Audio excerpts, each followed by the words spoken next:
Hi, my name is Valerie Varan. I'm a licensed professional counselor, a holistic life coach, a quantum psychology pioneer, and author of the book Living in a Quantum Reality, using quantum physics and psychology to embrace your higher consciousness. With me today, I have Ani Sophene, and I am so glad to have you, Ani. I'm actually going to read a bio that I brought in for you because your story is fantastic. So, not only is Ani host of the Quantum Messages podcast, she's also a cancer coach, and she's currently in remission from breast cancer, having healed herself without any standard of care. It was Ani's own journey that we'll talk about today that led her to quantum science.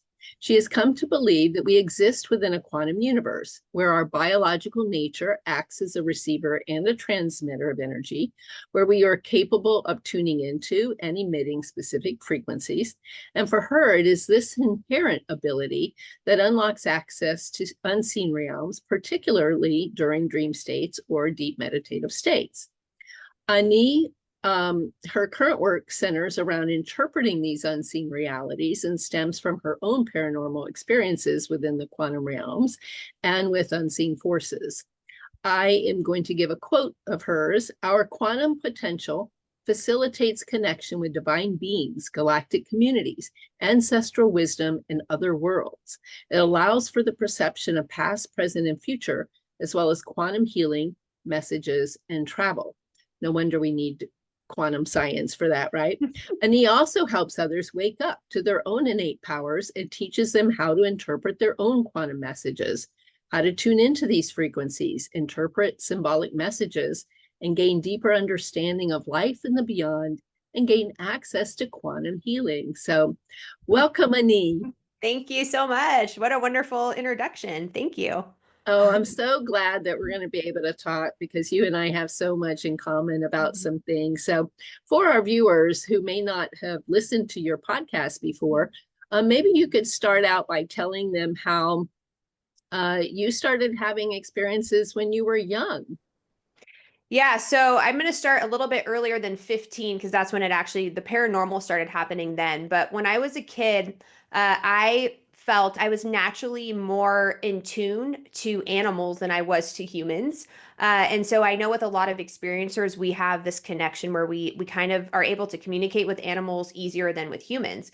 And so I was very reserved and also shy around humans, and humans scared me when I was a kid, but I was never like that with animals. And I started riding horses when I was 2 years old, and these are 1,000-pound animals, and I never had fear around them. And through them, I was able to kind of like be in my true authentic self and, be free and have this like internal, I don't know, just boldness, where I did not have that with when I was communicating with humans. So I just wanted to bring that up for, people. I know a lot of us have that connection with animals.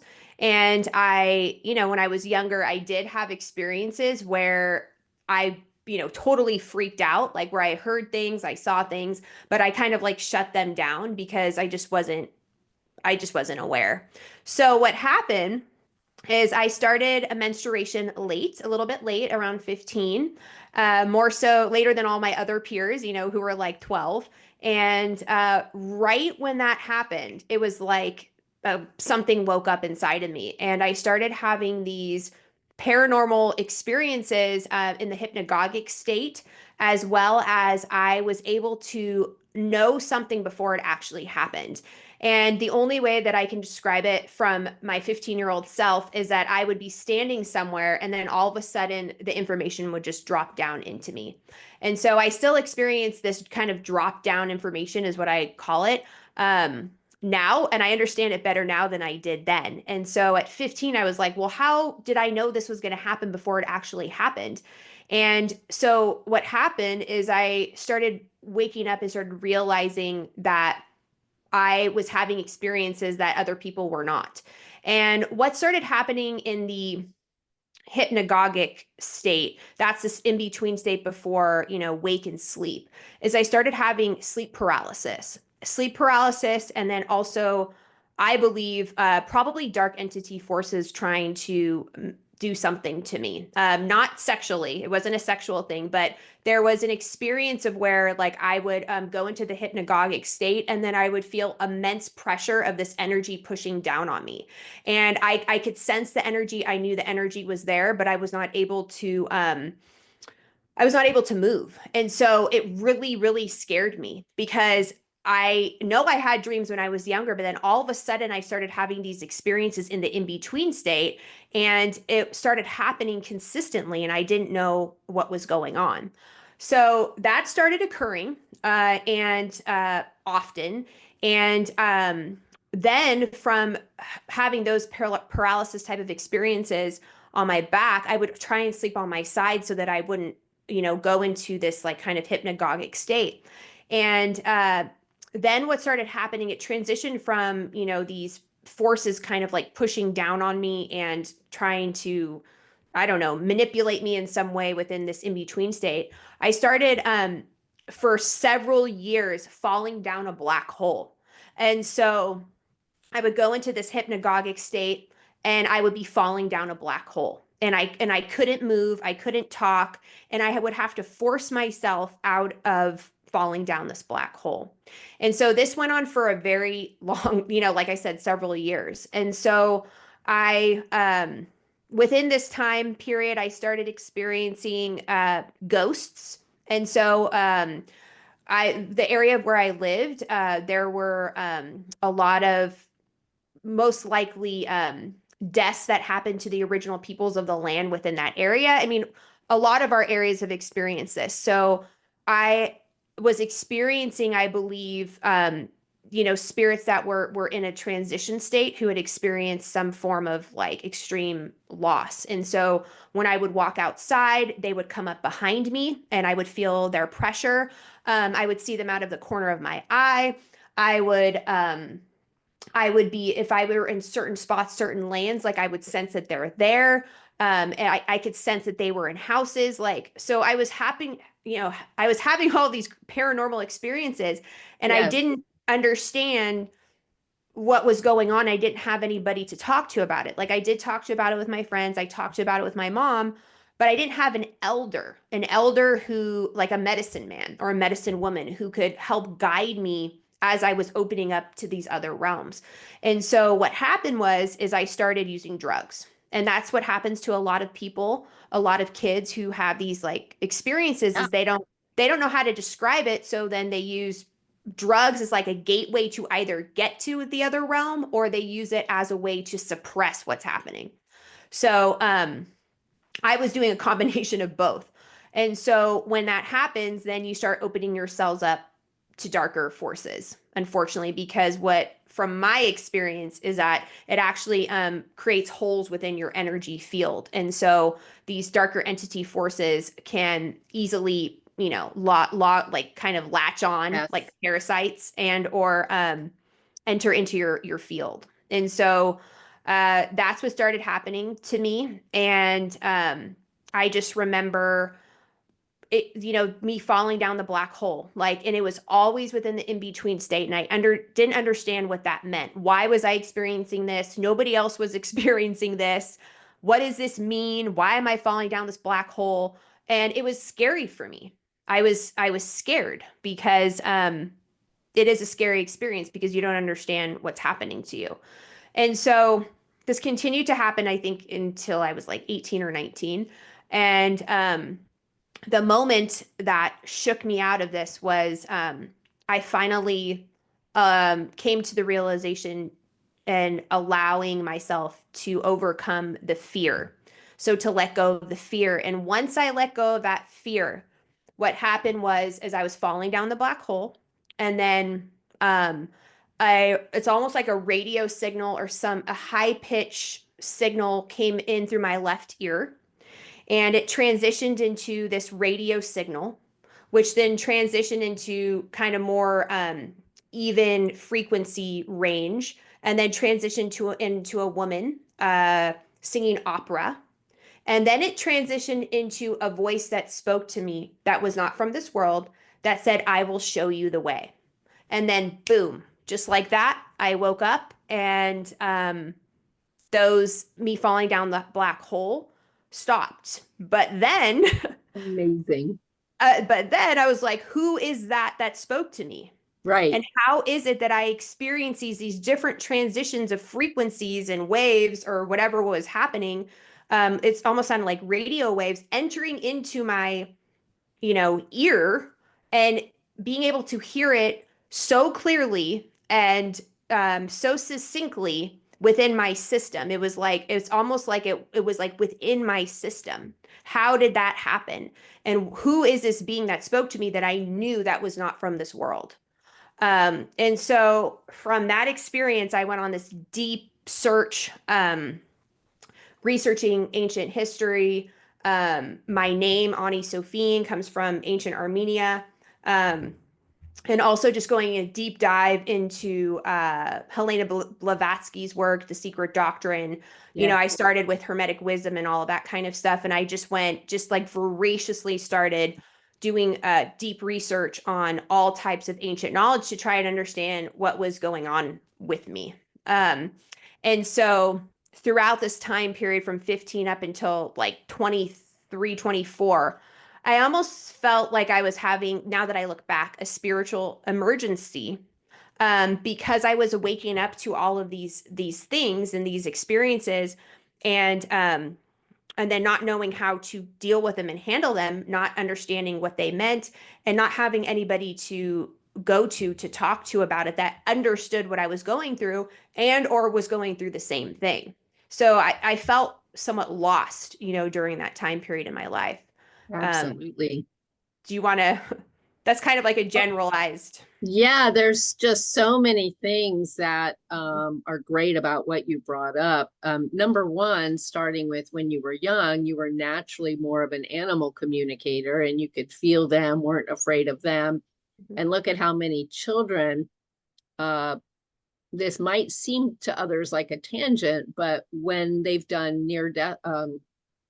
not near death studies, when they've done the past lives kind of research, what they find is children will naturally remember these past lives and be very different. And then about ages 7 to 9, they start forgetting. That completely goes away. And it's usually because the parents are basically saying, oh, that's just in your mind, oh, that's not real or what have you. So, if you even remember 2 years old and you remember horses and you remember not being afraid and you were just so natural, I mean, it really speaks to us how much you're in your natural energy that we would bring into this incarnation, right? And then, by the way, Sylvia Browne has an excellent, I never read her a long time ago, but recently, synchronistically, perhaps because of this conversation, I had a synchronicity that drew me to her work. So I had read her book on dreams. And what was interesting is everything you were talking about, she puts in her books, and that she would say you were going out of body. So she would say a lot of people are afraid because it feels like a dark force trying to get on their body and paralyzing them and what have you. But she was just talking about how when you kind of wait, let's say you've gone to sleep, she would say we are all astral traveling. We are all out of body during the dream state. And then when we come back, she said, if you start to wake up before you're fully back in your body, it's sleep paralysis is the symptom. And part of the symptom or the effect is also, it feels like there's pressure. It feels like there's a dark force pressing you down and you can't move and what have you. And she kind of goes on to explain that all of that is actually really you. On the other hand, like you said, that doesn't mean there aren't dark forces, and that doesn't mean there aren't all these other entities. But it's fascinating for any of our viewers who are like, oh my gosh, I can completely relate with what Ani was just saying about waking up and feeling paralyzed and what have you. I would really encourage people to maybe pick up Sylvia Browne's book on dreams, where she talks a lot about the sleep paralysis and all of those symptoms that you mentioned as being related to you woke up before you were completely back in your body. And that's why you were having those symptoms. So then, moving on, right? So Mhm. you were talking about how menstruation kind of led to more awakening, but then also not having anybody to talk to kind Mhm. of led into some drug use to, Yeah, like you said, most people either use it to go further or to drown it out. But you were right. kind of recognizing that it brought even more paranormal kind of entities. Yeah. And it sounded like you started to really see the connection to fear. And when you were able to move outside of the fear state, you were able to put more control on what happens. Would you help, thoughts about what I just said? Yeah, so I love that, the Sylvia Brown and dreams. I'm gonna have to look into that, but I mean that's exactly what I was experiencing, and um, with a dark entity forces, like those who have a lot of light, they're attracted to the light because they want to ascend themselves. They don't want. I don't think they want to be stuck here, and so there's different levels of energy. As I become more aware of this, it's a different type of energy, and so they were, I believe, attracted to me for whatever reason, because I was opening up these doors, and we're walking between worlds all the time, and so they know what's going on. We might not see what's going on, but they know what's going on and they see us, and so I think that's what was happening. And yeah, with the sleep paralysis thing, it's a very scary experience. I mean, I don't know if you've experienced it before, but because you can't move, like you can't move, you can't talk, and the pressure that is put upon your body, um, it doesn't feel natural, it doesn't feel normal. Oh, and unless we are told about that when we were younger, um, it's not, it comes, it just comes all of a sudden and you don't know what to expect from it.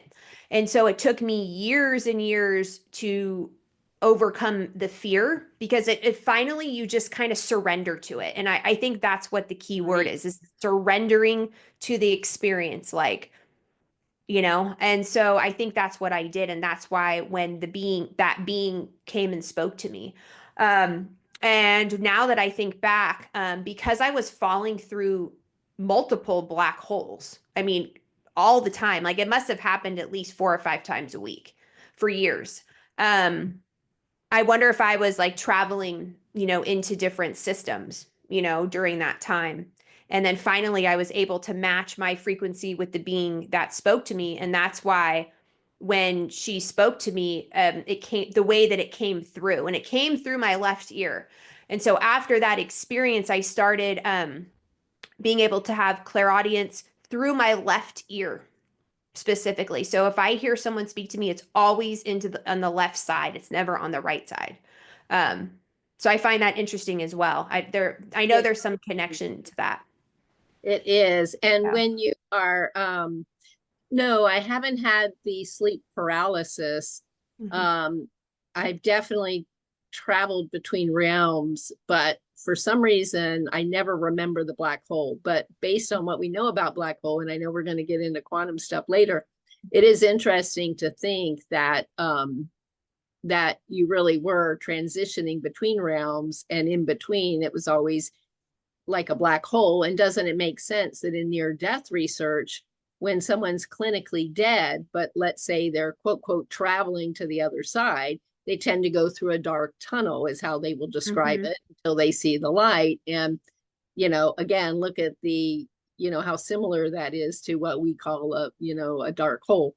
So a Right. black hole. So interesting. And I'm glad you also brought up about spiritual emergency, spiritual emergence. Mhm. Like you said, in this culture, we don't usually have anybody to guide us who's aware of Mhm. these transpersonal things, because even most of the religiosity in our culture is still a space-time based belief system, and there's here and then there's only one there, and then it's at a certain time.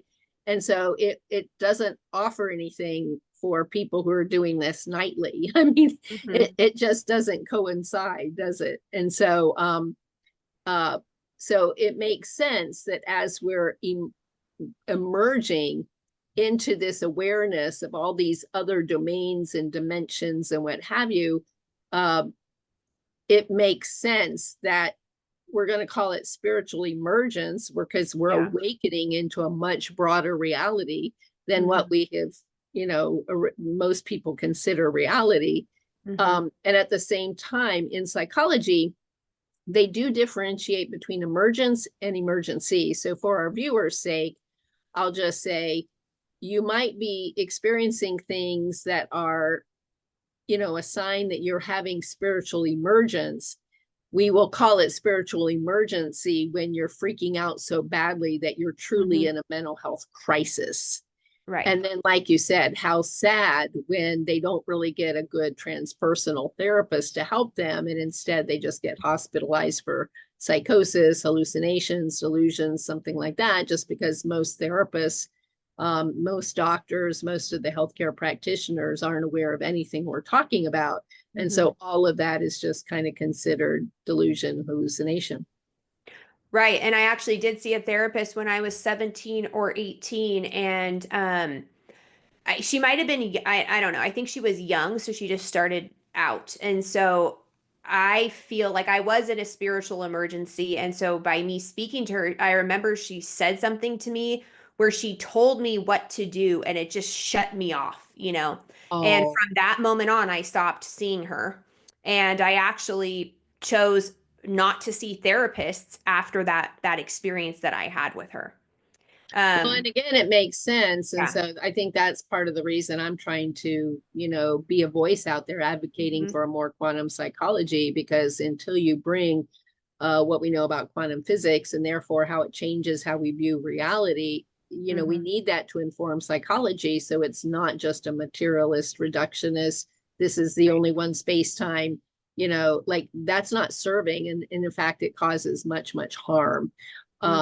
So I know my viewers have heard me talk a lot about the harm that it causes, and I'm glad they get to hear from your first own experience that it did cause you harm and it did shut you down. And after that, you're like, forget it. I'm not seeing anyone. And I didn't. And I actually didn't until I went through another dark night of the soul moment in my 30s.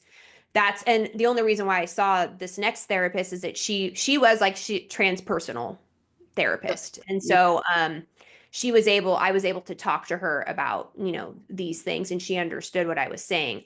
But before then I was like, no way, Yeah, I hear you. Now, Yeah. for viewers, let me describe dark night. I know when I went through my dark night the first time, I had no idea what was going on. I just know that I had been a spiritual experiencer my whole life. I could always feel presence. I didn't know the words claircognizant or clairsentient at the time, but I recognize now that that probably was what was going on. I could just always sense. I was always getting information. It always felt like there was a telepathic communion or communication going on with quote, quote, spirit. But I could never see, and I couldn't hear specific voices. And so, it was always a mystery, if you will. But fast forward, the first dark night, it was, I was about 40 and I was going through grad school to get a graduate degree in counseling psychology to change from the environmental engineering field into the field of psychology, because the universe had been beating me up to do that.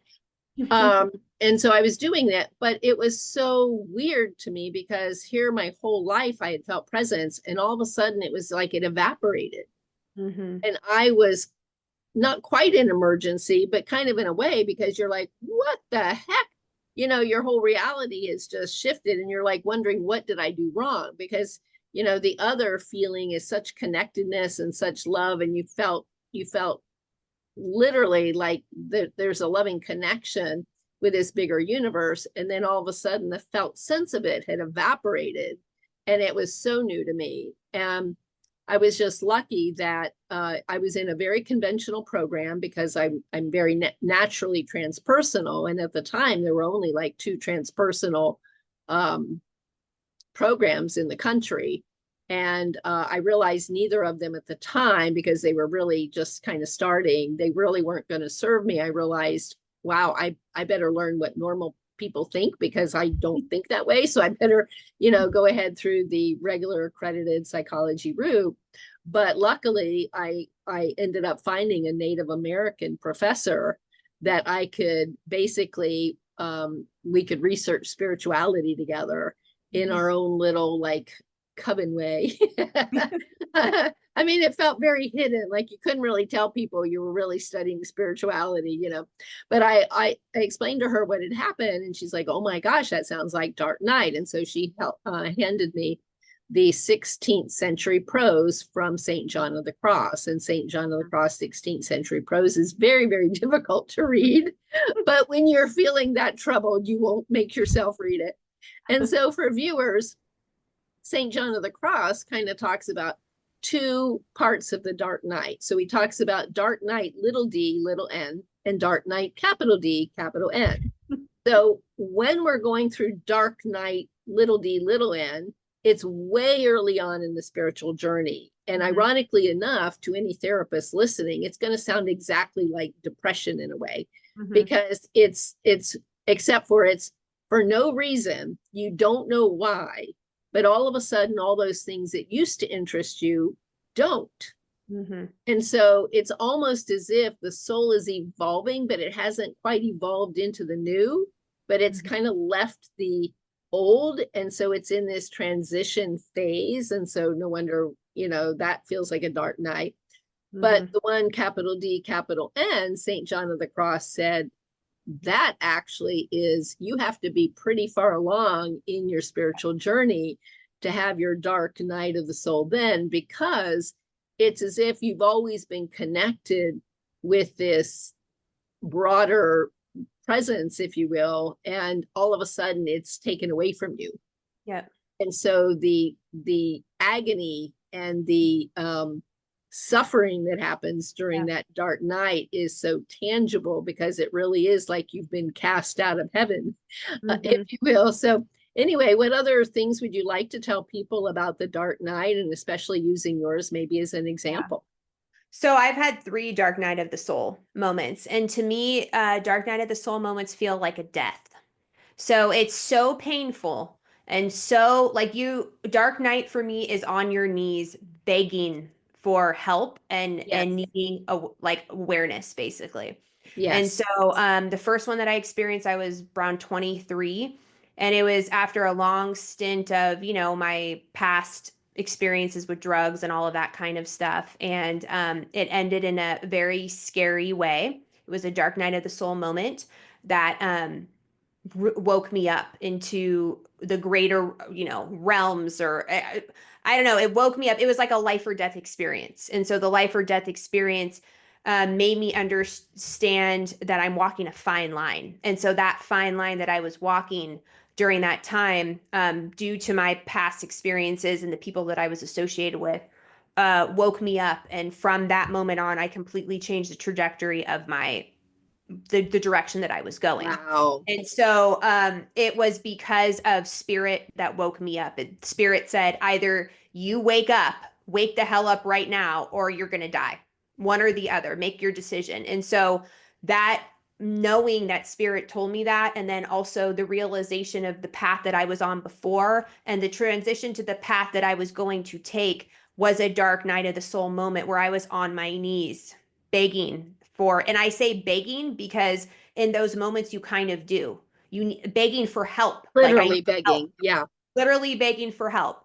And so that was the first dark night for me. And so after that, I, you know, cleaned myself up. I went back to school full time. I ended up having my children, and everything just kind of settled down, you know, everything just settled down into normal reality of being a parent and raising my kids and like that whole life.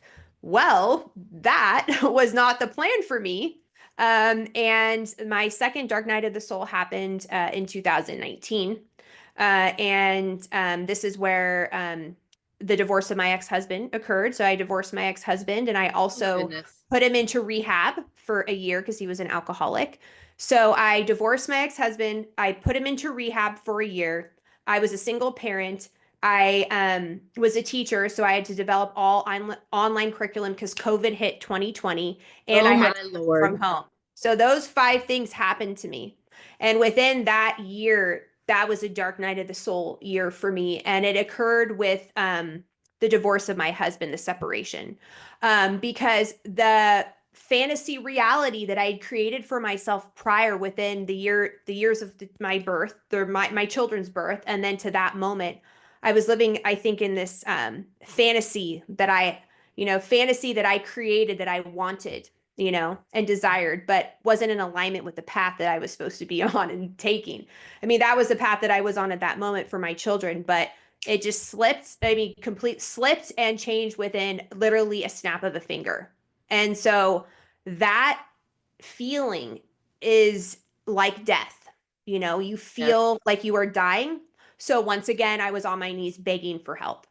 And it took a very, very long time, massive pain, because it was a loss of what I thought was going to be. It was my own, like I said, fantasy, or my thought of what reality should be or how it was going to be. And it was stripped and taken, you know?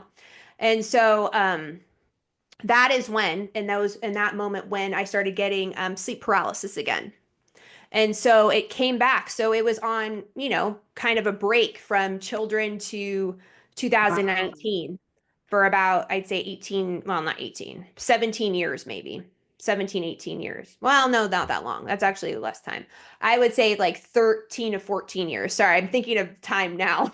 Yes. I'm thinking of my son because he's almost 18.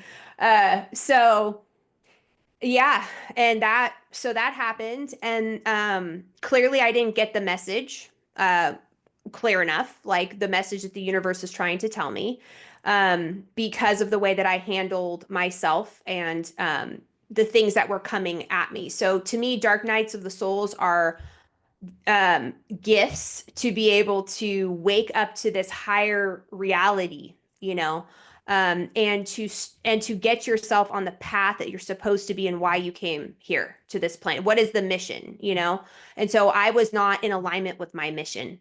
And so it's the universe waking me up to like get in alignment. And so from my experience. Well, you And know what I love about that too yeah. is, and we can either talk about this now or later. Let me know which way you feel about it. But um, look at how many people out there are talking about law of attraction. Look at how many people that are talking about how, when you intend and you desire and you focus and what have you, oh, you can manifest. And notice that if I put that over there for now, Mhm. people on a spiritual path who are constantly having these dark night of the souls, Mhm. one of the things they have in common for all of us, even though they're different for each of us, but they're unique for each of us, but at the same time, what they have in common is it seems like everything that we identified with gets stripped from us. Yes. So the more we actually intend it, determine, like, we're going to do this from this left brain ego side, Mhm. that's what gets stripped Yep. each and every time. And so I love how you viewed that as, hey, people, it's actually a gift, Yeah. because it's letting you know that you actually aren't in alignment with your spiritual side and the mission that you came, Mhm. here to do. So if someone asks you, well, Mhm. what's the difference between having a soul and a soul purpose and that kind of intention Mhm. versus like all the teachings out there about, oh, if I just focus on what I want and my desires, they'll all come true and I can manifest. What do you like to say to people about that? So yeah, that's a very slippery slope, I feel like, because I do feel like we can manifest things. However, there are contracts coming in where we are meant to do and work on specific things and have our missions. And so a lot of us are completely and utterly distracted based upon the society and, the minefield that is around us right now with technology. And so if we are not in alignment with what we have come to do, then the universe will give us clues and wake up calls to it. And if we do not listen, bigger things will happen to us. And so that is where the intuition comes into play. And yes, I absolutely believe that we can manifest things. But hey, I want to manifest $10 million. Doesn't mean I'm going to. You know, there's the manifestation and the thought of it, but then there's also the action and the alignment with what you're supposed to do that needs to come together in order to get that manifestation. So, Yeah, I think that that's a great way to describe things. And what I've noticed has come up with clients before is, and especially after my deep dive into quantum physics and what have you, like, as you know, and we'll talk more about physics, I'm sure, as we continue here, but um, what's interesting is you start to appreciate that there's, I'm going to use words loosely, but it's like there's levels of energy, there's levels of these things. And so on one hand, I can be into my, human ego. For people who speak chakra language, I'll say we're really just in our first and second chakra when we're in our ego, and then we're trying to develop the highly intellectual self, if you will, that career actualized kind of self. That's still that human ego self. So it's a lot of left brain thinking. So yeah, we can become clearer in our thoughts, come clearer in our focus. We can have our behaviors match our thoughts and put out some intent there. And there's a lot of achievement. That's when the word achievement, really comes into play. But it's not law of attraction. And what I've noticed is the one that feels like magic, that kind of law of attraction, when all of a sudden you are swimming with synchronicities and out of the blue, almost miraculous, almost impossible happenings start happening, is when you actually step in and align with that soul journey. Because like you said, when your awareness gets pulled there and you have surrendered, you've accepted, you're inspired about it, I like the word surrendered, right? It's like you just surrendered to say, take me, I'm yours. And it's as if it will magically start sending you all these people and circumstances to take you. And it's a good thing because the left brain can never really know what exactly this is supposed to look like.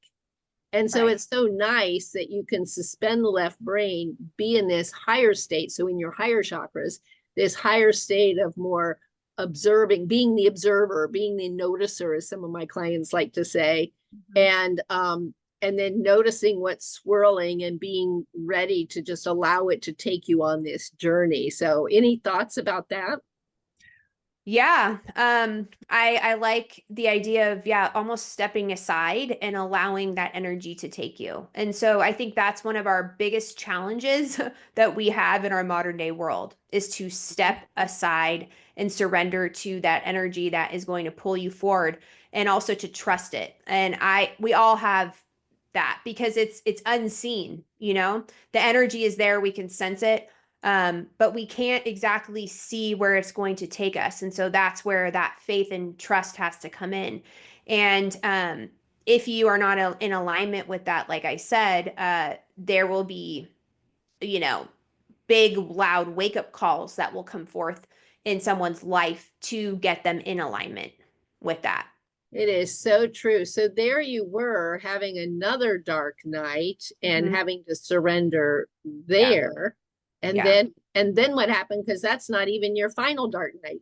No. So anyway, so that continued on, and I don't believe I was fully in alignment with, my higher self at the time. It's challenging to deal with divorce. It's challenging to deal with someone who is an alcoholic and you have to put in a rehab for a year. And it's challenging to be a single parent. So all of those challenges overtook me, and my thought processes, my emotions, and I felt angry. I felt extreme anger and resentment and just kind of revenge, all welling up. So all the lower vibrational frequencies, I was experiencing them all. And from that, I got breast cancer.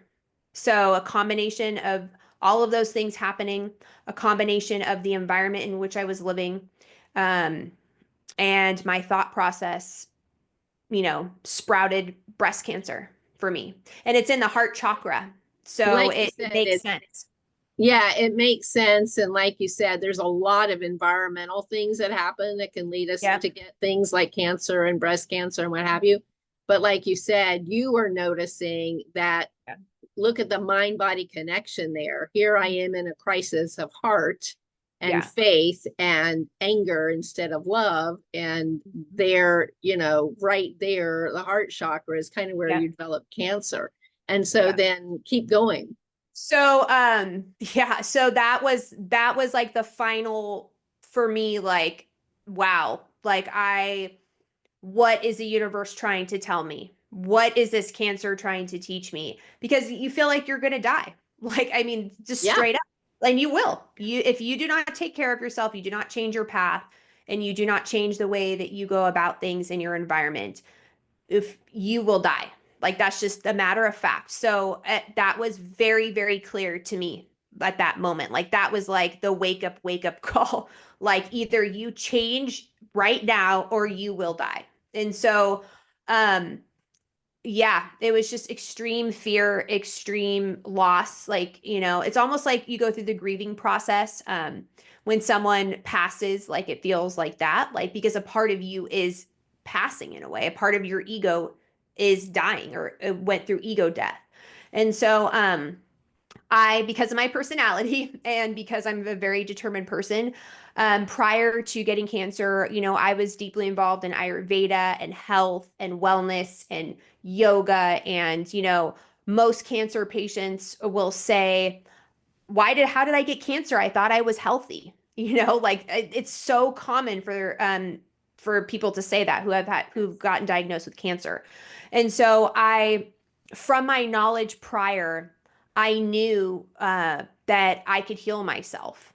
And the healing of myself was, yes, going to change my diet, going to change my environment, going to change my, way of doing things. But the deep healing was going to come in the unseen realms. And I knew that. And so that was where quantum physics started really like coming in full force for me. And I knew that I could heal myself. And I also knew that I did not have to follow the standard of care. And so I went on an extreme deep dive into researching. And thank goodness for my Ayurvedic doctor in India. He recommended me to a woman, Dr. Nasha Winters, and her approach to cancer, which is called the metabolic approach. And from there, I was able to connect with her people, the doctors she trained, and I was able to do this other approach to healing. And so the approach is that they take is they call it the terrain 10.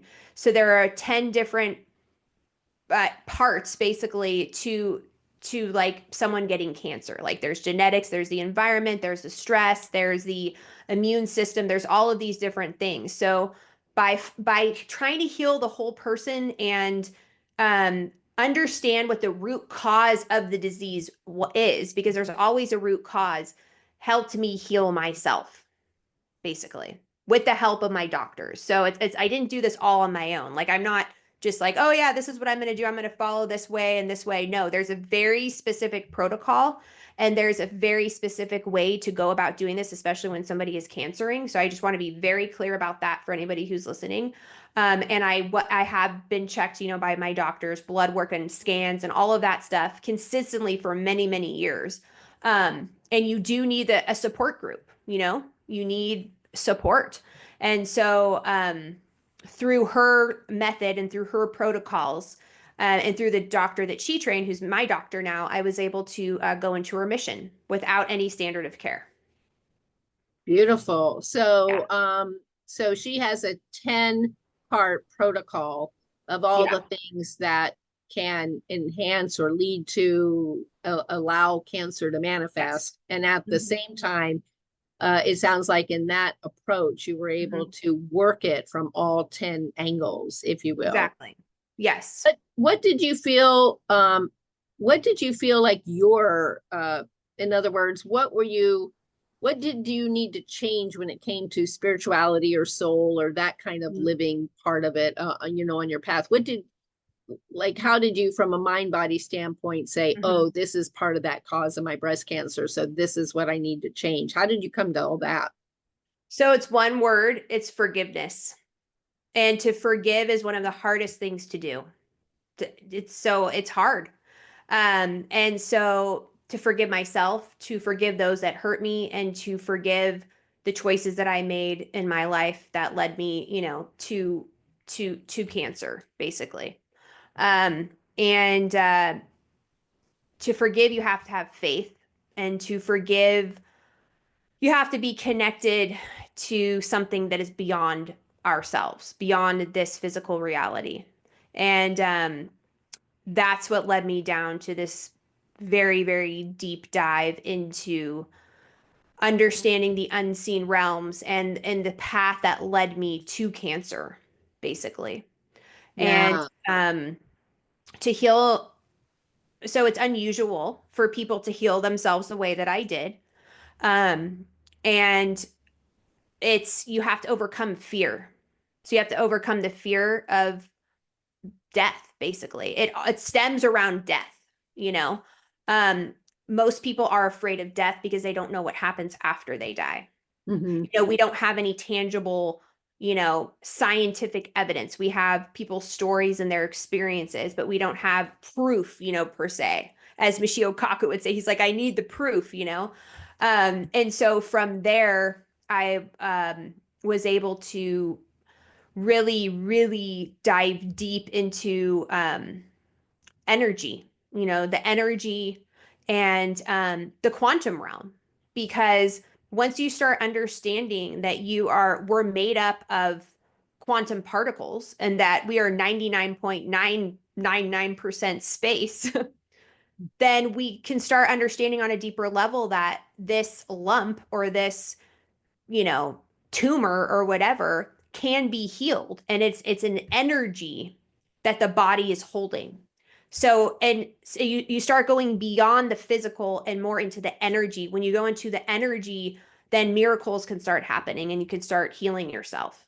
And um so I started like understanding the finer layers, you know, of Yes. energy from that. And so that is where quantum physics has been an amazing guide. I would say quantum physics is like a guide, you know, and where cancer, my tumor, my cancer became a teacher to me. And so it's shifting your perception, shifting, when you shift your perception, you shift reality, you know, and that requires practice and that requires deep work, basically, internal work. Oh, it absolutely does. Are there a couple of like I'm thinking our viewers are gonna be curious, like were there certain meditations that you did in addition to the, like you said, the eating healthy and starting to change lifestyle and learning to Yeah. forgive, like were you doing meditations? Like what do you think was the bulk of your healing? I would say the qigong practice was huge. Was huge. So qigong is, you know, you can do the physical part. There's a physical aspect. There's also the deep transmission meditative aspect of it, connecting with pure consciousness. And then there's also the levels of sound healing. So those three were a guide for me to get to these like deeper realms. And then the other thing that was huge for me is I used medicine. So I used ayahuasca. I sat with the medicine with ayahuasca, and I also sat with psilocybin as well. And so that those two things really helped me uh, connect to the field, you know, and not feel alone. And what else? The missing piece to that is this was in the beginning, but then once I started moving through, is that I started having, like I said, these, you know, in between state experiences again.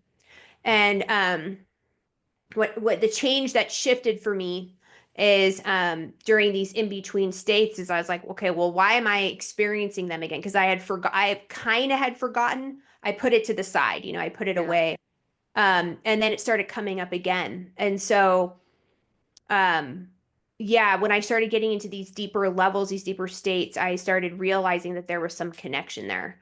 And so yes, I think it's all about the practice. It's about a consistent practice, um but not beating yourself up if you don't do it, because that's what happens to a lot of people is like, you know, we have the intention to do it, you know, and we want to, you know, meditate every day, But if you don't do it for one day, then that's okay.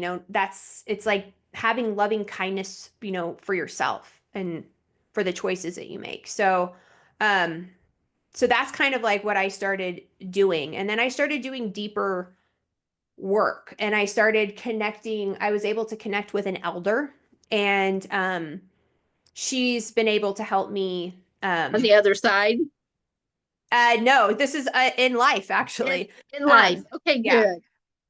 So, and I was able to connect. So I started to understand the spiritual part, that the aspects of myself that were experiencing these, and I was able to start putting words around it. And so with the help of, the physics part, the quantum physics part, the quantum realm, as well as the experiences that I started having again, after the dark night of the soul again, and then having an elder to support and guide me along the way, then I really started to understand what was going on. And So, like you said, literally, thank God. yeah.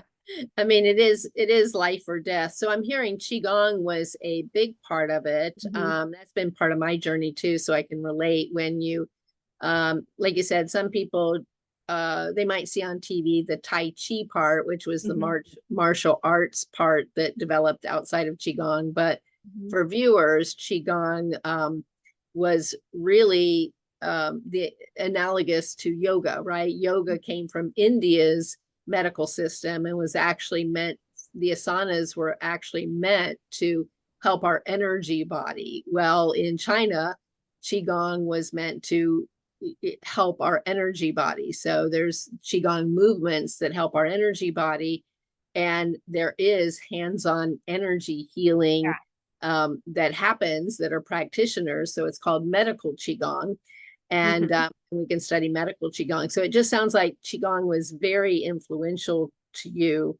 Yeah. And we do in this country, if we find Qigong, we do seem to be able to engage in more energy conversations rather than in Yeah. yoga. That doesn't seem to come up as much in this Mhm. country because it's still kind of considered more just like physical fitness thing. So Right. people, it's harder to find the spiritual energetic part of yoga, isn't it? So um Yeah.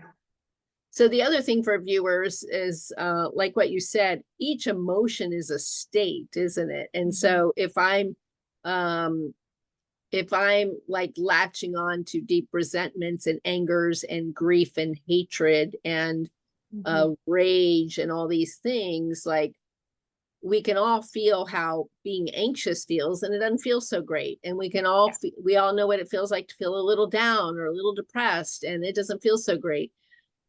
And when it doesn't feel so great, that means we're experiencing the symptom of the body of choosing Mhm. to hold on to that emotion.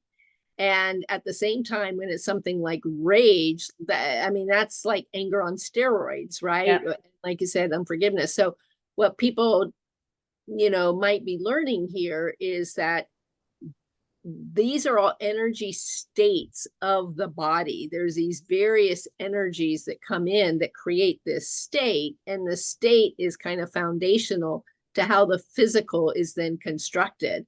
So even in kind of like regular physics or particle physics, they notice that, if you're looking at a structure of a certain atom or a certain molecule, but you change the structure, the actual molecule changes, the actual atom changes.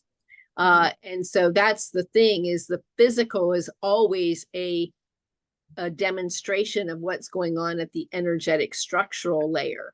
And then maybe to further differentiate where quantum comes in, the bridge is what you said, right? The bridge is, they discovered that energy comes in these quantum of energy. It's this discrete packets of energy. So instead of light being thought of as some continuous ray coming between the sun and us, they realized it was coming in these discrete packets. And so they called that discrete packet of sun a photon.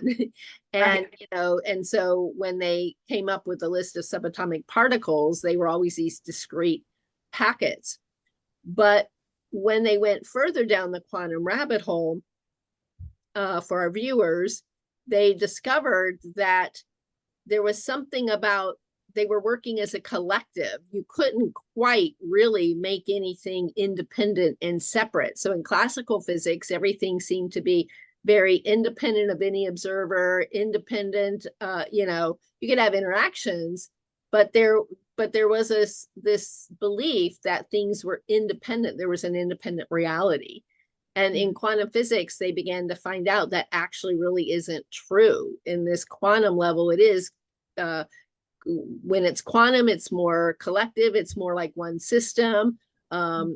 It's interactive, and entanglement is the word that they use to describe once these, let's say, two photons had interacted and entangled, you can no longer separate them. Anytime you influence the behavior of the one, the other one reacts at the exact same time in a complementary way, but it's acting at the exact same time. So their destinies are intertwined, if you will. It's that more of a collectiveness, if you will.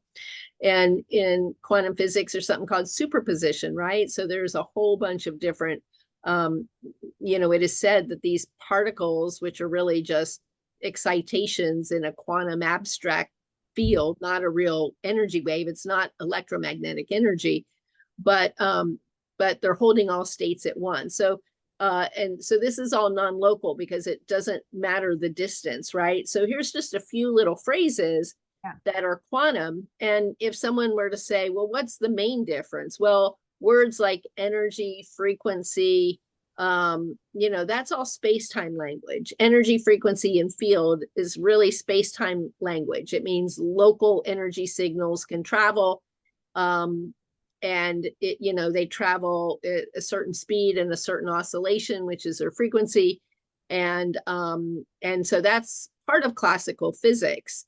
But at our biofield level, we really are this electromagnetic, but yet we are also quantum, and quantum defies all space-time language, and it's a more of a all now and all simultaneously than it is taking time and space for energy or information to go from one place to another. So so when you first stumbled into quantum, like, how would you describe when you first got there and what it did to your worldview and some of the things that were most impactful for you? So I first came across quantum healing with Deepak Chopra and Deepak Chopra's book before all of, I think it was like 2013 or something. And and I understood everything that he was saying. It made complete and utter sense to me. Like I totally understood what he was saying. However, there's a practice that comes along with it. And so that didn't come in later for me. And so what I realized, my true healing had to go beyond the physical, had to go beyond the electromagnetic. It had to be it was in the quantum realm where I had to heal and where I could heal and where the key to healing lied. And so after cancer, it was in my practices of being able to reach the quantum realm, basically the unseen realms, is where I was able to start almost like rewiring myself, and that is where the power lied. And I knew that I had the power to do it, and so it's just I started after having sleep paralysis again, I started receiving downloads from I would say Star Nation. I'm going to say Star Nation. I don't know which one. I believe, I don't know. I think there's multiple ones that are coming here and helping. But what they started doing is they started working on my body in those, in the in-between state. And I started getting downloads into my left ear again. And strange things started happening. It almost sounded like I was getting uploaded into a computer, like do. Like I'd get these weird sounds that were coming forth. I started seeing different symbols start spinning in my third eye, and then I started receiving, and then I started experiencing like I was like walking in between dimensions. And so like for example, with like in the in-between state, I call it the in-between state, I would look at the clock and then I would walk around and I'd see another clock, but I wasn't like I was like, I wasn't in the reality that I was sleeping in. I was like in another reality. And so and then I started experiencing astral uh, communication and astral like travel kind of, and then also beings that were trying to connect with me in the astral plane. And and experiencing this made me realize there's, again, as I was more mature, spiritually mature, and had years of like research and Yes. all of these life experiences, I started realizing that this is not happening, this is happening in the quantum realm. These messages that I'm receiving are quantum messages. How is it that all of a sudden I can know something immediately? How is it all of a sudden where something just drops down and all of a sudden I know Yes. the answer to it? And so I started shifting my language and my perception. And I started realizing, because of the fact that I had cancer, that I was kind of I was on a tightrope and I was kind of walking in between the world of living and the world of death, and like and that was part of like the gift that I was receiving, that I can be on one side but I can also be on the other. And uh and quantum physics was a gift, as I said, because it's able to help me describe what I am experiencing and why I'm experiencing it, like quantum entanglement. How is it that I'm able to communicate with these other beings? How is it that they're dropping down these symbols into my, consciousness? How is it that I'm receiving these, downloads or uploads of sound and information? How is it that I'm able to walk in between these dimensions almost? Or how is it I'm able to drop into another person's consciousness and see through their eyes or hear through their eyes in this in-between state? So that gave me power, internal power, and it gave me the realization that I could heal myself. That's amazing. Yeah. So beautiful. So, and in that description, you were talking about, you basically named a whole bunch of different types of experiencers, right? Mhm. So from our viewers, some people might have had one of those experiences, Yeah. some of them might have had several of the experiences. It just sounds like you're an experiencer at so many levels, because Mhm. it sounds like you realized that yes, you have this experience of the physical, but you can also astral travel. So you can go Yeah. out of body in the astral travel out of body state. You can go to a lot of different realities all at the Mhm. same time. And at the Mhm. same time, there's a variety of beings that you're interconnecting with. So, Mhm. like I said, it sounds like some of them are stars, some of them might be ancestors, some Yeah. like a lot of them. So I have a question for you, because uh well, two things are coming up. So first, let me just say, uh, what do you tell clients about energy boundaries? Because, for example, I was speaking the other day to an autistic um, person who's been diagnosed with autism, and they wanted to talk to me because they have not felt very functional at all. They have, oh my God, it seemed like 50 diagnoses of medical things. Mhm. And as I'm talking to them, I'm realizing they're mostly not embodied at all. Like they're so Mhm. high energetically, the consciousness really isn't Mhm. coming in. And let's face it, you and I probably both can realize that if your consciousness is not fully here, you aren't plugged in all the way to be able to function and Yeah. work very well, even at a physical level, medically, because again, whatever happens at the physical, there's an energy structure behind it. So if the Yeah. energy structure is broken, and you spoke to that, like with drinking and drugs and stuff like that, we can kind of break our energy Yeah. structure, right? And Yeah. so some people can have, let's say, do an ayahuasca ceremony and never really be able to integrate it, and they kind of Yeah. fall apart and can go psychotic because Yep. it opens doors that they don't know how to integrate. And so in some ways, there's this, I love how you're talking about it. It's, we really are walking a thin line, right? Because on one hand, to be functional, we have to be here now. And at the Right. same time, to be truly actualized at a quantum higher self level, then we do become aware of these other levels. And so this is about balance And this is about like, understanding that we don't have to open every door to every interdimensional communication all at the same time and literally make ourselves go psychotic. Right. There's a way. So I would love to hear you tell viewers, like, what do you prescribe when it comes to this energetic boundary kind of a concept? So, unless I set my sacred space, I will be visited frequently by all kinds of spirits, beings, that I might not want to come into my boundary, as you would say.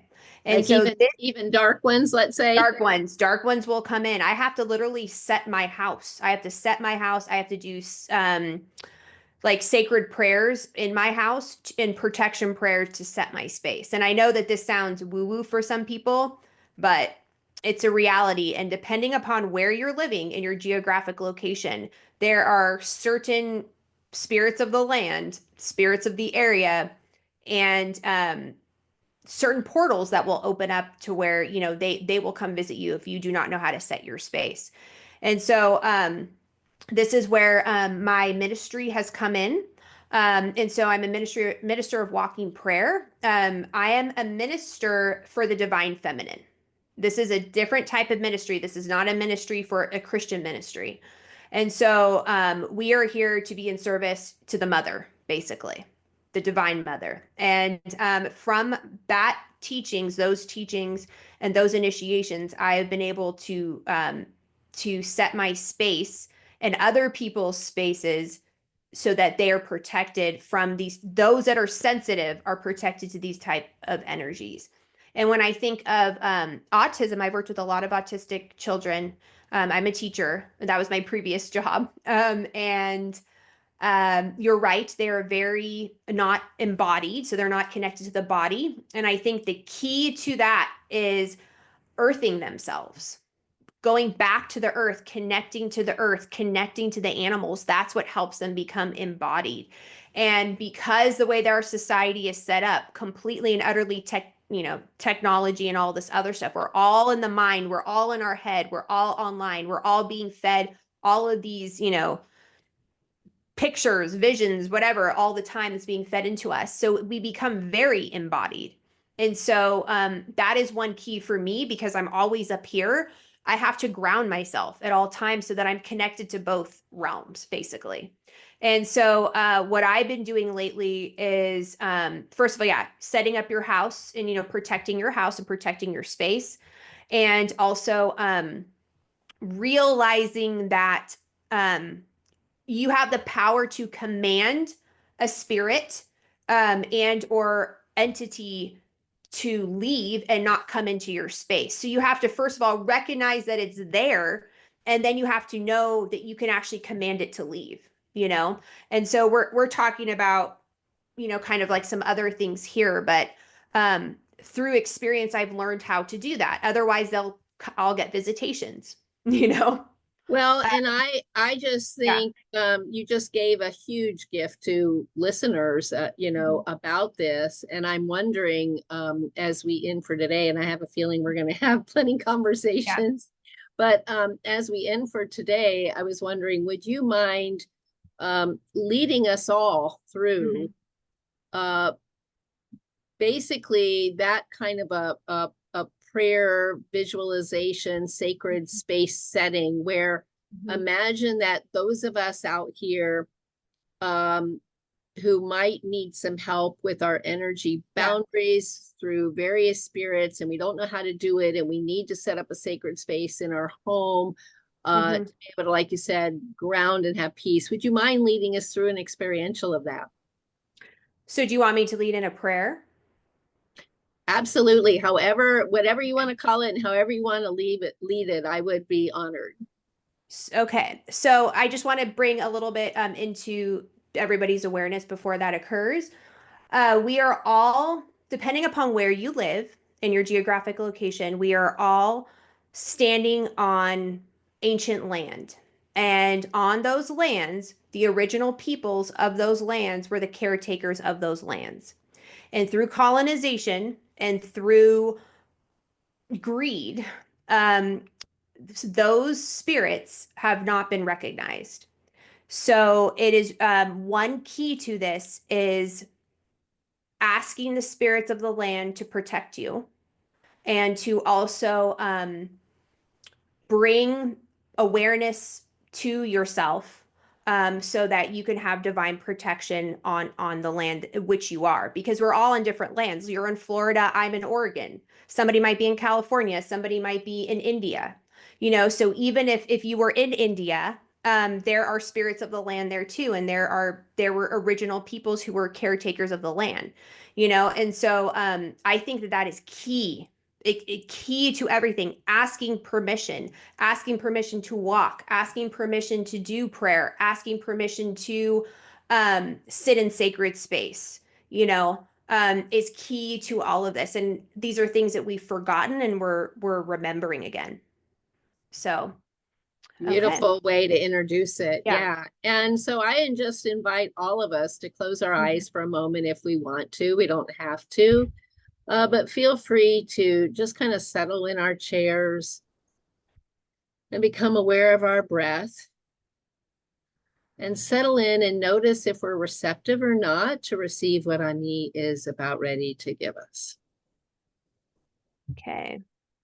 Creator, Mother, Father, God, divine masculine, divine feminine, I call on you today to look after all of us in whatever space that we are sitting and praying in and being in and experiencing in, and to look after us and to watch over us and to be with us and guide us on our journey as we walk this third density realm on our beautiful Mother Earth, to understand who we are, why we are here, and what we need to do and become as we are moving forward into a new realm of possibility and into this new earth that we are birthing right now. Please, please, spirits of the land that we are all sitting on, because I'm sure we are all over the world right now, please hear our call and please protect us as we are learning how to remember, how to communicate with you and be with you and respect you.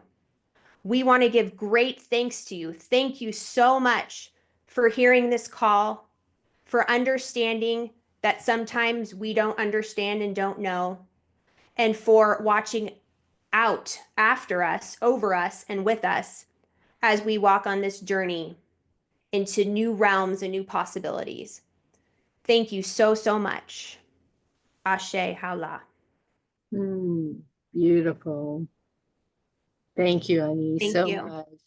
Thank you so much for talking with us today. I love being able to hear all the various kinds of experiences you've had with all the various kinds of realms, and why bringing in quantum language has been so helpful for you. And like you said, helping remind everybody that their quantum self is the true self. That is the key self. And the more we're aligning with that, and yes, we have to learn how to walk in balance with this physical realm and be here aligned. But what a beautiful gift that you've given everybody today. So thank you so much. Thank you. And talk to you again. Okay.